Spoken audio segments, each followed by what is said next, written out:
Somali Kids TV. xukunka in la soomo waa waajib kitaabka iyo sunnada ilaahayna kitaabku noogu sheegay quraanka nabiga sallallahu alayhi wasallam axaadiista ayuu noogu sheegay ilaahay wuxuu ina dhahay yaa ayyuhalladhiina aamanuu kutiba calaykumus siyaamu kamaa kutiba cala alladhiina min qablikum lacallakum tattaquun qof kastoo ilaahay iyo rasuulkiisa aaminay oo rumeeyey oo ahlu iimaan ah ilaahay subxaanahu wa tacaala wuxuu ku waajib yeelay dushiisa in uu soomo sidii dadkii annaga nooga horeeyeyba loogu waajib yeelay inay soomaan saas ilaahay subxaanahu wa tacaala wuxuu u sameeyeyna waxay tahay inaan ilaahay ka cabsanno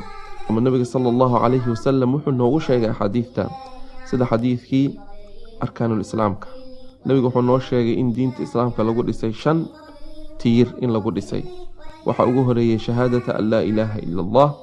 qofka in ilaahay ma ahanay ilaah kale xaq lagu caabudo inuusan jirin inuu qiro wa anna muhammadar rasuulullah nabi muhammadni inuu rasuulka ilaahay yahay inuu qiro kadibna wa iqaami salaah in salaadii la tukado in zakadii la bixiyo in la soo xajiyo tiirka shanaad wuxuu ahaa wa sawmi ramadaan in la soomo bisha ramadaanka sidaasi ayuu waajib ku yahay waajibna noogu yahay in aan soonno bisha ramadaanka sharuudda qofka laga rabo muslimka inuu soomo in qofka uu yahay muslim isla markaasina uu yahay qof caqli leh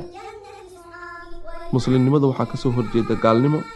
caqligana waxaa ka soo horjeeda waali